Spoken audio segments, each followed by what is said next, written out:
안녕하십니까. 윤테레비의 윤경민입니다. 요즘 한일 관계 정말 해도 너무하다 싶을 정도로 최악의 상황으로 치닫고 있습니다. 일본의 경제 보복에 맞서서 한국도 대응 조치를 검토하고 있고, 또 한국 사회에서는 일본 제품 불매 운동이 조금씩 확산되고 있는 분위기입니다. 이런 사실이 또 일본으로 보도가 되면서 일본의 또 대한 감정도 좋지는 않습니다. 일본 정부의 조치에 대한 찬성 여론이 점차 높아지고 있는 분위기인데요. 이렇게 가다가는 정말 한일 관계 걷잡을 수 없는 상태까지 빠지는 것 아니냐, 이렇게 또 걱정하시는 분들도 많습니다. 그런데 왜 도대체 한일 관계가 여기까지 왔느냐? 아베 정권이 도대체 왜 이렇게 무모한 경제 보복 조치를 했느냐? 우리가 좀 짚고 넘어가야 될 것 같습니다.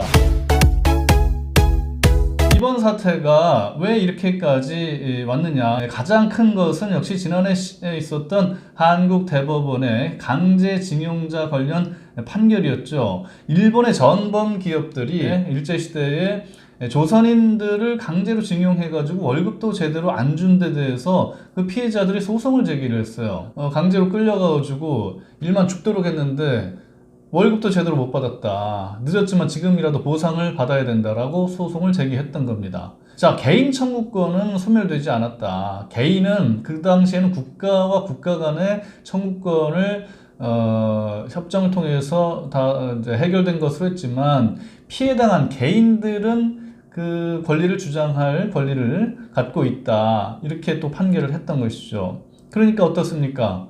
네, 일본 정부 갑자기 발등에 불 떨어졌죠. 네, 일본 기업들 자산 일부가 지금 압류가 되어 있는 상태입니다. 이게 이제 곧 얼마 안 있으면은 현금화 조치가 돼야 되는데, 그 현금화 조치까지 이르기 전에 일본이 포문을 열고 지금 보복 조치를 이렇게 취한 겁니다.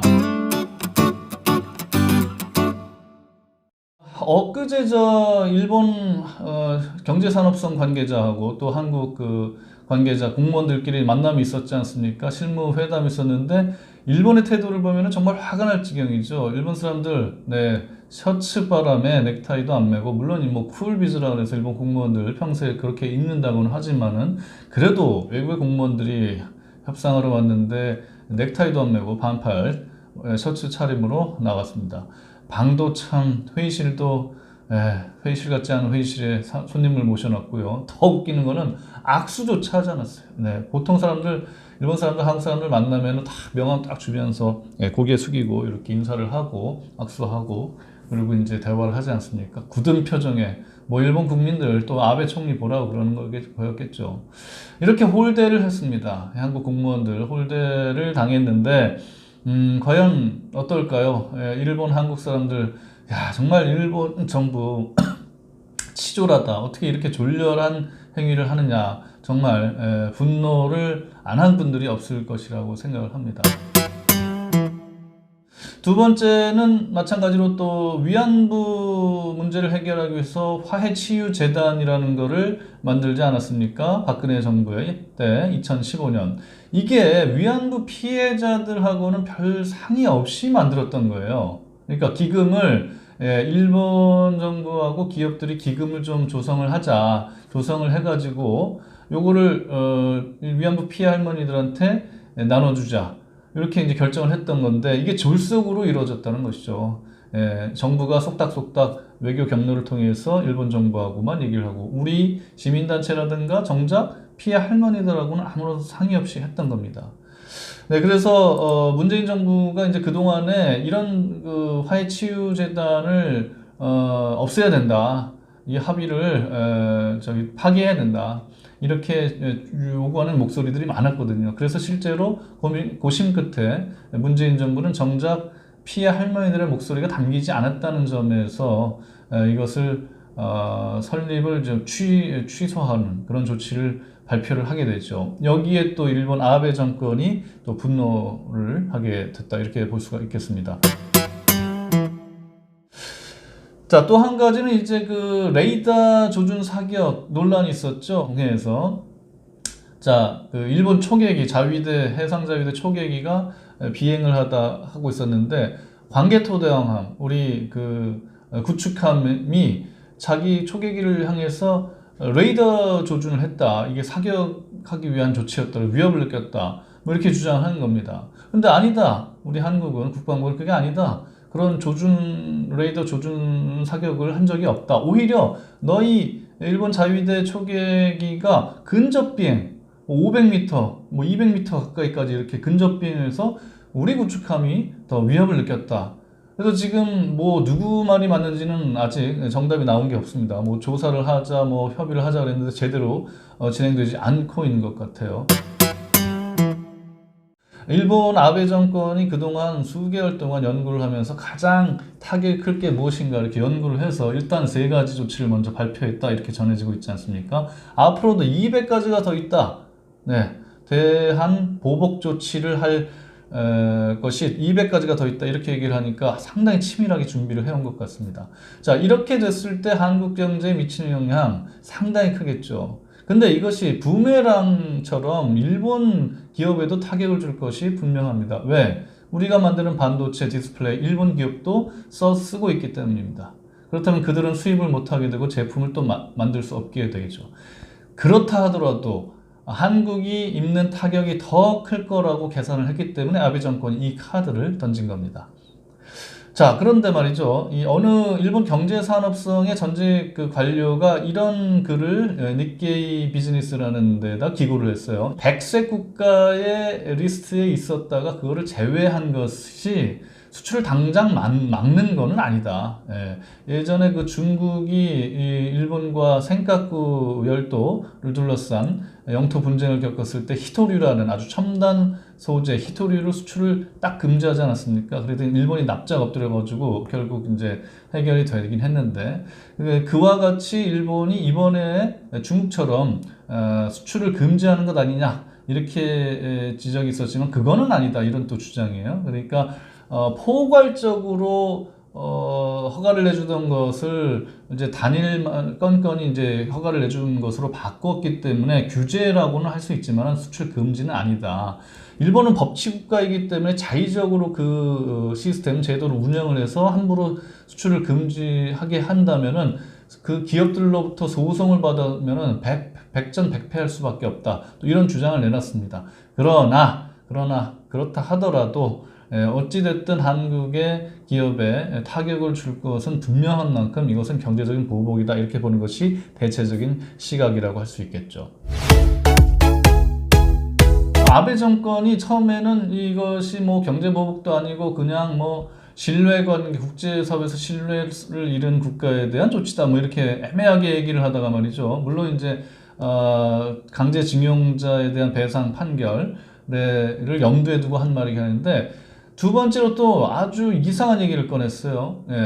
이 위험한 물자가 북한으로 흘러가 들어갈 수 있다라는 것을 은연중에 또 얘기를 한 거예요.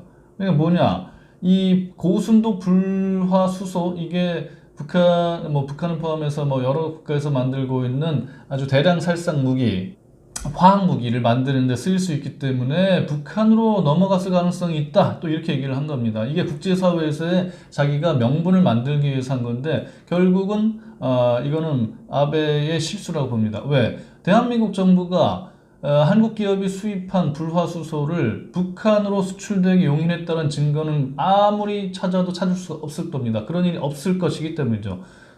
대한민국 정부가 그런 일을 할 이유가 없지 않습니까, 지금. 네. 그래서 아베는 결국 자기가 뱉은 말 때문에 부메랑이 돼서 반드시 말에 책임을 져야 되기 때문에 요거 좀 유심히 우리가 지켜볼 필요가 있습니다. 내뱉은 말에 대한 책임을 져야 되기 때문에 결국은 이 말 때문에 스스로 취한 규제 조치를 철회해야 되는 그 순간에 이를 수밖에 없지 않겠는가 저는 그렇게 생각을 합니다. 그 강제징용자 손해배상 판결에 대해서 한번 얘기를 해보도록 하겠습니다. 이 판결에 대해서 한국 정부는 어떻게 대응을 했느냐면요. 당연하죠. 대한민국은 민주주의 국가다. 삼권 분립이 돼 있는 국가다. 자, 입법, 사법, 정부가 사법부가 내린 결정에 대해서 함부로 이래라 저래라 간섭할 수가 없다. 왜? 우리는 민주주의 국가이기 때문에 그렇게 답변했습니다. 그건 맞는 말이죠. 당연히. 어떻게 사법부가 최고재판소, 우리 대법원이죠. 대법원이 내린 판결을 뒤집을 수 있겠습니까? 정부가. 그건 말이 안 되는 거죠. 일본도 마찬가지입니다. 일본도 최고재판소가 내린 결정을 정부가 건드릴 수가 없는 거예요.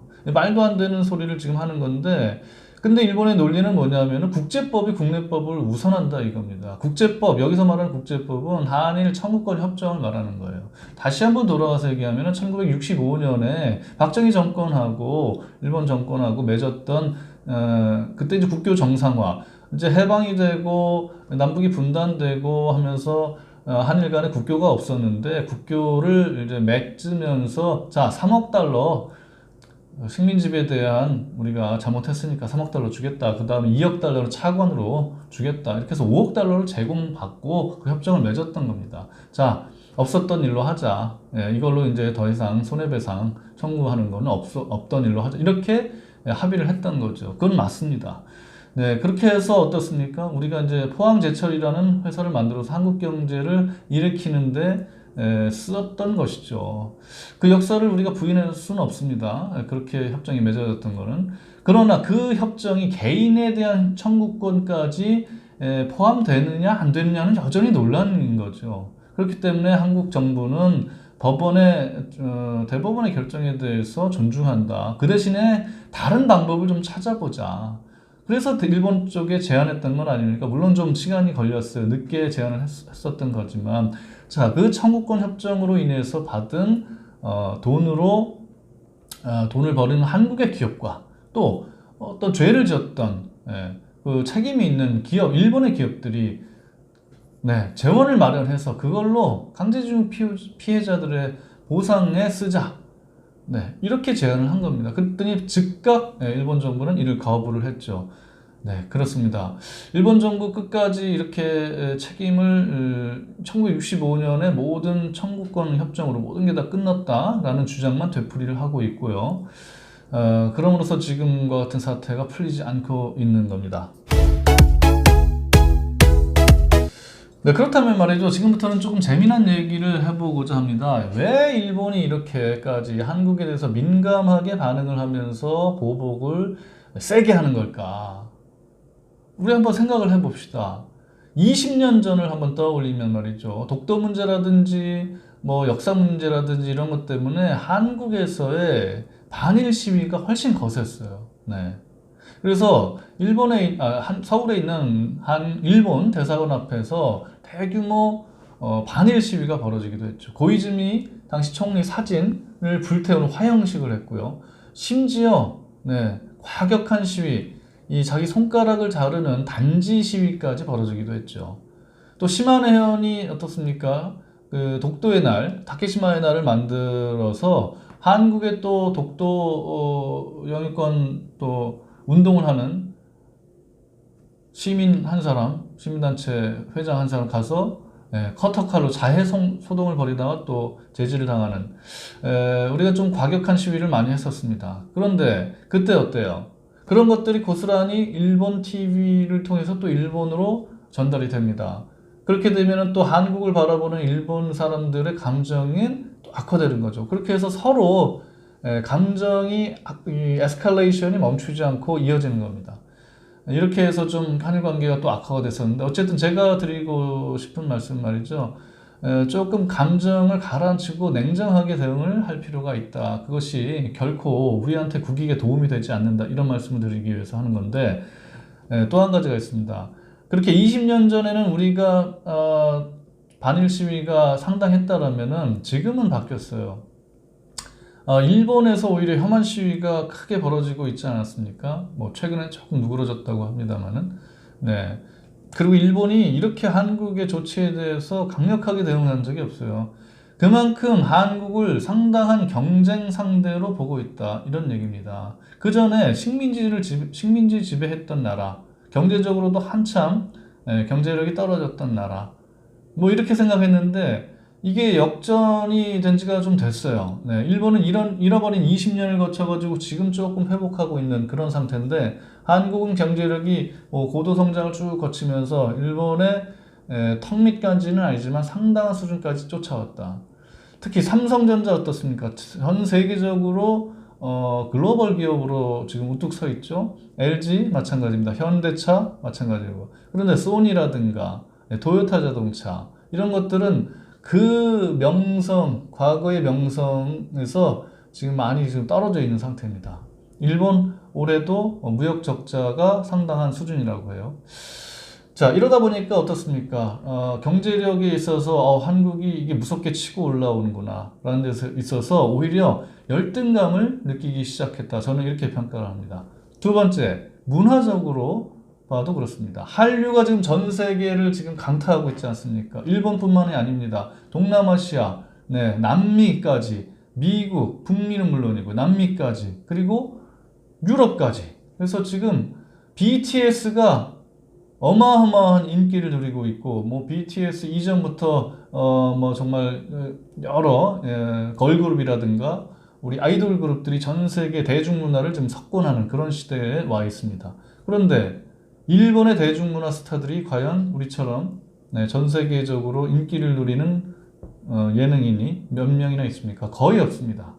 그런 데 대한 어떤 컴플렉스, 야, 이 대중문화도 한 수 아래로 봤었는데 이 한국의 이 대중문화의 영향력이 엄청나구나 하는 거를 느끼면서 배가 아픈 거예요. 혐한 시위가 왜 시작됐느냐? 네, 한류 때문에 시작을 했습니다. 처음에 우리 그 윤사마, 배용준의 윤사마 열풍이 아주 뜨거웠지 않았습니까? 겨울연가 드라마를 통해서. 네, 그 다음에 장금이 또 일본에서 방영이 되면서 정말 조선시대의 이 왕궁에서의 식문화, 이런 거를 보여주고 그랬죠. 그리고 이제 K-팝이 곧 이어서 상륙을 하게 된 겁니다. 어때요? 한국 드라마가 한때 일본 채널을 틀었을 때 안 나온 적이 없었던 그런 시대가 있었습니다. 그러니까 일본 우익들이 보기에는 너무 이게 지금 황당한 거예요. 배가 아픈 거예요. 그러니까 후지테레비 앞에 가가지고 몰려갖고 시위를 했어요. 한국 드라마 좀 그만 좀 틀어라 좀. 예? 보기 싫다. 그런데 이게 먹힙니까? 일본 주부들 한국 드라마에 그냥 열광하면서 봤던 거죠. 지금 젊은 사람들은 K-팝, 한국의 K-팝을 보면서 또 열광하고 있고요. 그러니까 점점 반대급부로 반작용이 시작된 거예요. 그래서 혐한이라는 것이 등장을 했고 코리아타운으로 불리는 신주쿠, 신오쿠보 이 주변에서 그냥 행렬을 이루면서 이 우익 세력들이 시위를 한 거죠. 그러면서 심지어 뭐 조선인을 죽여라, 조선인 여성을 보면은 바로 레이프해라, 이런 뱉을 수 없는, 정말 입에 담을 수 없는 이런 거 욕설과 정말 폭언을 일삼았죠. 이걸 헤이트 스피치라고 그들은 부르는데, 헤이트 스피치 해봐도 이게 뭐 명예훼손이라든가 이런 법에도 적용이 안 된다는 거예요. 그래서 그들이 처벌할 근거가 없어요. 이게 도대체 무슨 사회냐, 이게.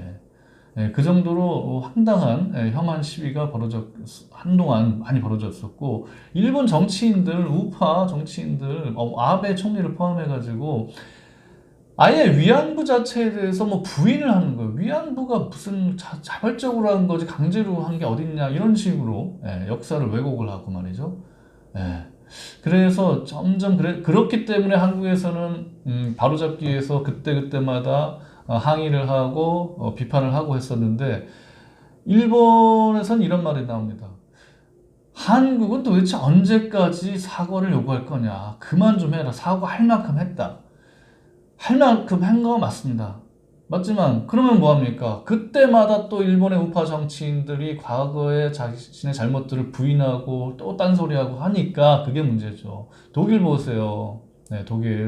독일은 끝까지 전범을 끝까지 찾아가지고 처벌하고, 정말 과거에 대한 어떤 부정적인 자신의 과오에 대해서 잘못된 발언을 하면 처벌을 하고, 정말 수상이라든지 정치 지도자들이 끝까지 사죄하는 모습을 보이지 않습니까? 일본 그런 점을 좀 배워야 되는데, 아베 총리는 기시노부스케, 할아버지가 기시노부스케라는 또 전범 아닙니까? 그 전범의 피를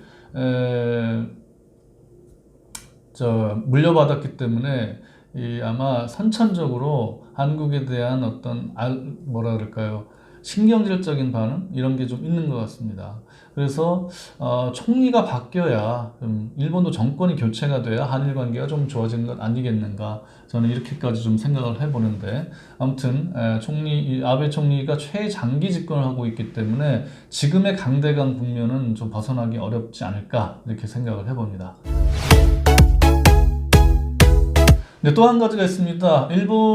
아베 정권이 지금 정권을 유지하게 된 가장 큰 그것이 중에 하나가 뭐였는가 하면은 북한이었어요. 북한의 위협을 아주 부각시키면서 이걸 재료로 해가지고 그 우파 세력들을 결집시키고 지지 세력들을 결집시켜서 정권을 연장해 나가는데 아주 잘 써먹은 사람이 아베 총리입니다. 납치 사건 있잖아요. 납치 사건을 해결하려는 노력으로 이래야 총리까지 된 사람 아닙니까? 아베 총리가. 예.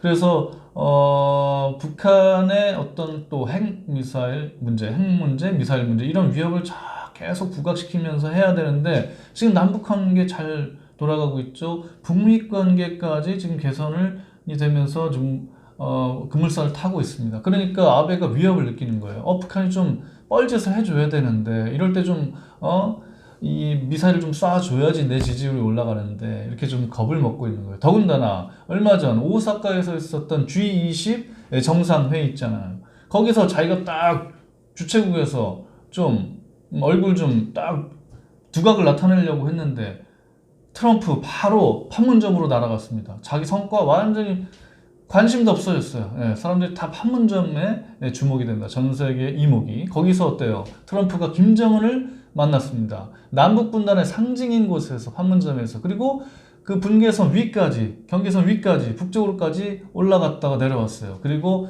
문재인 대통령과 김정은 위원장, 또 트럼프 대통령 이렇게 3자 회동이 이루어졌어요. 아베가 보기에는 얼마나 배가 아팠겠습니까? 내가 이루는 성과 G20 정상회의는 다 온데간데 없어져 버리고 온 나라 전 세계 언론이 딱 그 세 사람을 주목하니까 배가 아팠던 거죠.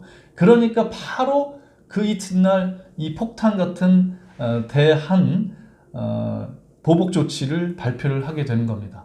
야, 이 기가 막힌 타이밍 아니겠습니까? 이렇게 해서 또 반전을 효과를 노리는 거죠. 네, 아베 정치적인 의도가 이렇게 아주 치밀하게 숨어 있다는 거 여러분들이 간과해서는 안 될 것 같습니다. 네, 작금의 그 한일 관계 때문에 일본의 경제 보복 조치 때문에 한국에서는 아직 대규모는 아닙니다만은 일본 제품 불매 운동이 서서히 일어나고 있습니다. 마트에서도 일본 술, 요즘 아사히, 기린, 맥주 이런 거 좀 많이 팔리지 않았습니까? 이런 것들을 안 팔겠다. 네, 상인들이 마트가 나서서 안 팔겠다 이렇게 했고, 또 유니클로, 저도 유니클로 옷 중저가이기 때문에 자주 사 입었는데 유니클로 입지 맙시다. 네, 이런 운동도 벌어지고 있고요. 또 뭐가 있습니까? 일본에 여행 가지 말자 이렇게 또 호소하는 사람들도 있습니다. 불매 운동, 이게 이제 우리의 감정을 표출하고 상대에게 우리의 의지를 보여주는 거는 있을 수 있습니다. 그런데 과연 얼마나 효과가 있을 것인가에 대해서는 사실 의문이에요. 그리고 이런 불매 운동을 했을 때 일본만, 그 물건을 만드는 일본만 타격을 받는 것이 아니라 그 유통에 관계된 한국 기업이라든가 또 종업원이라든가 이런 피해도 만만치 않기 때문에 저는 사실 이 불매 운동에 대해서는 사실 회의적입니다. 아주 대대적으로 정말 일본 어떤 한 기업이나 국가의 숨통을 조일 만큼의 강력한 수단이라면은 제가 이런 말씀을 안 드리는데 이거는 상당히 거기까지 미치지는 못하면 우리의 그냥 의사표현의 한 가지에 불과할 가능성이 있고 오히려 역효과가 만만치 않을 가능성이 있기 때문에 이 부분에 대해서는 저는 사실 상당히 회의적입니다. 물론 동의하지 않는 분들도 계시겠습니다만은 감정적으로 대응하기보다는 뭔가 좀 이성적으로 대응을 하고 논리적으로 대응을 해서 그들을 납작 엎드리게 하고 명분과 실리 두 개 다 얻을 필요가 있다. 저는 이렇게 생각을 해봅니다. 네, 제가 이렇게 말씀드리는 이유는요. 벌써 불매운동이 일본 언론에 의해서 보도가 되면서 일본 사람들이 더 한국에 대한 어떤 감정이 악화되고 있어요. 그러니까 아까도 말씀드렸습니다만은 언론 보도에 의해서 이 양국 국민들이 상대국 또 상대 국민들에 대한 악한 감정이 계속 에스컬레이트 된다는 거죠. 결코 바람직하지 않다는 겁니다. 이걸 좀 이성적으로 풀어야 된다는 거 다시 한번 강조드립니다. 네, 그런데 말이죠. 저는 이번을 계기로 해서 좀 이득이 될 만한 것도 있다. 이렇게 생각을 해봅니다. 이번 충격이 워낙 크기 때문에 뭐 여러 전문가들이 하는 말씀입니다만은 우리가 그동안 일본의 의존도가 너무 컸다. 무역 의존도 말이죠. 어떤 핵심 부품 소재를 일본에서 많이 사들여 왔고 그럴 것이 없으면은 생산 자체가 이루어질 수 없는 그런 기형적인 산업 구조를 우리가 가지고 왔다. 거기에 대한 반성에서 우리도 좀 핵심 소재 부품 산업을 육성을 해서 필요한 건 우리가 좀 쓸 수 있고 좀 만들어서 쓰거나 아니면 왜 꼭 일본 또는 어떤 특정 국가에 대한 의존도가 높으냐 이거를 좀 개선을 해서 다변화하자. 이렇게 산업 구조적인 것이 물론 당장은 불가능하겠지만 중기적 장기적으로는 그렇게 가도록 지금부터라도 늦지 않았으니까 열심히 해보자라는 그런 반성하고 배우는 계기가 됐다는 점에서 이번에 충격 효과, 긍정적인 효과가 하나 있다 이렇게 말씀드리겠습니다. 그럼 이번 사태를 어떻게 해결을 할 수 있을까요? 시쳇말로 좀 체면 손상하지 않고 서로 윈윈하면서 이길 수 있는 방법, 명분이 있어야 될 텐데 말이죠. 당장 지금 정상회담을 통해서 뭐 돌파구를 마련하기는 쉽지 않은 상황 아니겠습니까? 자존심도 서로 용납이 안 되는 그런 상황이기 때문에 그래서 중국과 일본의 어떤 그 경제 위기 상황, 히토류 금수 조치 때 센카쿠 열도를 둘러싼 영토 분쟁과 관련해서 중국이 일본에서 히토류 수출을 중단하면서 일본이 그냥 납작 엎드렸다고 아까 말씀을 드렸는데 그때 어떻게 해서 일본 정부가 납작 엎드렸느냐 하면은 일본의 우리의 이제 전경련에 해당하는 일본의 경단련이 있습니다. K단련이라고 하는데 이 경단련이 일본 정부에다가 탄원서를 내게 됩니다. 지금 중국의 히토류 수출 중단으로 인해서 정말 우리 타격이 너무 크다. 정부가 좀 나서서 이 문제는 해결을 꼭 해줘야 우리 기업들이 살 수가 있다. 이게 탄원서를 낸 겁니다. 그래서 이번의 경우에도 말이죠. 이 핵심 소재 3개 수출 규제 조치에 대해서 한국 기업 상당히 그 애를 먹고 있지 않습니까? 그 다음에 일본 기업도 또 역으로 애를 먹는 기업들이 있습니다. 그렇기 때문에 양국의 기업들이 각각 자국 정부에게 지금 이 조치는 서로에게 좀 위해를 가하는 조치다. 이렇게 해서 당장 빨리 좀 풀어주는 게 기업을 살리는 조치다. 이렇게 좀 탄원을 하는 그런 방법을 통해서 명분을 좀 줘야 정부가 움직이고 협상에 나서고 좀 적극적으로 해서 대화를 통해서 문제를 풀지 않겠는가. 그런 점을 좀 벤치마킹을 해볼 필요가 있다고 봅니다. 또 하나는 지금까지는 이제 뭡니까 정작 강제징용 피해자에 대한 관심은 별로 기울여지지 않았어요. 이 외교 당국 간의 어떤 힘겨루기, 신경전, 그 다음에 뭐 불매운동 이게 또 보도로 이어지면서 대한국에 대한 뭐 감정 악화 이렇게 돼 있는데 정작 우리가 관심을 가져야 할 강제징용 피해자는 어떻게 할 것이냐 그러면 이미 대법원은 판결을 했는데 지금 어떻게 할 것이냐 요거에 대한 논의를 빨리 시작을 해야 됩니다. 그렇지 않으면은 해결하기 어렵습니다. 그래서 이분들 이제 연세가 많기 때문에 얼마 남지 않았고 실제 이 재판 도중에 돌아가신 분들도 많다고 합니다. 그래서 이분들의 한을 풀어드리기 위해서 어떻게 할 것이냐 뭐 우리 정부가 제안했던 것도 아직 살아있는 카드 아닙니까? 일본이 일단은 뭐 거부를 했지만은 그래도 그것도 옵션의 하나로 놓고 테이블 위에 얹어놓고 협상을 해야죠. 또 다른 그러면 너희 의견을 가져와라. 어떻게 할 것이냐. 무조건 안 된다면 이게 해법이 없다. 그래서 좀 머리를 맞대고 풀어나가야 하는 그런 이제 방법을 찾아야 되겠죠. 제가 우리 정부 당국과 또 언론에 대해서도 좀 한 말씀 드리고자 합니다. 먼저요, 언론에 대해서는 너무 감정적으로, 그 다음에 어느 한쪽을 일방적으로 비방하거나 비판하는 기사는 조금 자제할 필요가 있습니다. 이 사태를 제3자의 입장에서 좀 들여다보고, 이게 무조건적인 민족주의라든가 애국주의를 선동하는 그런 기사나 논평이나 이런 것이 있어서는 별로 도움이 되지 않습니다. 좀 느긋하게 제3자 입장에서 쳐다보면은 해법을 마련할 것으로 하라고 이렇게 촉구하는 방향으로 좀 가야 될 것 같고요. 그 다음에 정부는 말이죠. 뭐 민간 단체도 그렇고 언론도 마찬가지지만은 이거를 일본 전체로 싸잡아서 하면 안 될 것 같습니다. 아베 정권의 보복 조치이기 때문에 일본 전체를 싸잡아서 우리가 비난을 하거나 그렇게 대응을 하면은 역효과를 불러올 것이다. 오히려 여론을 우리 편으로 좀 끌어오기 위해서는 아베 정권에 제한적으로 우리가 비판을 해야 될 것이고 거기에 좀 집중해서 다뤄야 될 것이다. 이렇게 생각을 합니다. 그리고 뭐 일본이 지금 아까 제가 말씀드렸다시피 역 컴플렉스, 과거에는 정말 아무것도 아닌 존재였던 게 지금은 상당한 존재로 커져서 위협적으로 느껴지고 있기 때문에 이렇게까지 대응을 한다라고 말씀을 드렸지 않습니까? 그러니까 우리는 조금 더 느긋해질 필요가 있습니다. 우리가 형이다. 과거 조선통신사를 파견해갖고 이 대륙의 반도의 문화를 전수해준 그런 우리가 또 형님뻘이었지 않습니까? 조선시대 때까지만 해도. 그렇기 때문에 그런 좀 아량을 가지고 형의 입장에서 동생을 어르고 달래듯이 좀 여유있게 이렇게 하자. 너무 이렇게 조급하게 해서 하지 말고 지금 이제 아베 정권이 보이는 게 얼마나 졸렬하고 치졸하고 속좁게 행동하고 있어요. 그러니까 우리는 좀 형의 입장에서 좀 느긋하게 도량 넓은 그런 이제 품격 있는 행동을 좀 보여줘야지 그들이 정말 한국이 정말 경제력만 좋아진 게 아니라 시민의식이라든가 국가의 어떤 외교력이라든가 이런 것이 저렇게 그릇이 커졌구나 이렇게 생각을 하지 않겠습니까? 이 부분에 대해서는 많은 사람들이 좀 동의해 줄 걸로 믿습니다. 마지막으로는 말이죠. 우리 일반 시민들, 민간 간의 어떤 그 교류 이거는 끊임없이 해줘야 될 것 같아요.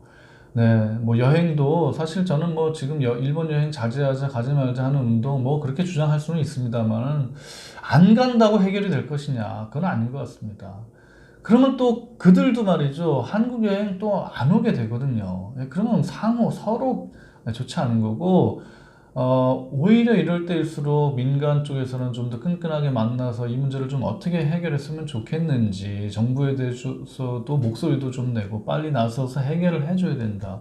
우리 이사 갈래야 이사 갈 수도 없어요. 한반도하고 일본은 뭐 그냥 부산에서 말이죠 대마도까지 1시간 반이면 가는 거리 아닙니까? 또 비행기 타면 도쿄에서 서울에서 도쿄는 또 2시간이면 가는 거리예요. 어떻게 이사 갈래 갈 수도 없기 때문에 어쨌든 우리가 사이좋게 살아야 됩니다. 그러니까 지금의 문제는 어떤 정치권에서 좀 호흡이 안 맞는 정상 간에 호흡이 안 맞는 데 따른 문제도 있을 겁니다만은 어쨌든 이건 대화를 통해서 좀 품격 있게 풀어나가야 된다는 것. 그리고 반드시 대화는 신속하게 재개가 돼야 된다는 것. 그렇다고 물론 지금 정상 간의 대화로 풀기에는 시기상조라는 점. 정상회담은 조금 더 있다가 하고 보복 조치에 또 맞선 보복 조치는 또 다른 보복 조치를 나올 것이고 그 이유는 계속 상승 곡선을 그리면서 정말 일촉즉발의 사태까지 이어질 우려가 크기 때문에 한 템포 쉬면서 문제를 풀어나가는 그런 마음가짐을 가져야 된다 이런 점을 말씀드리고 싶습니다. 이제 윤탈랩 여기까지 하겠습니다. 고맙습니다.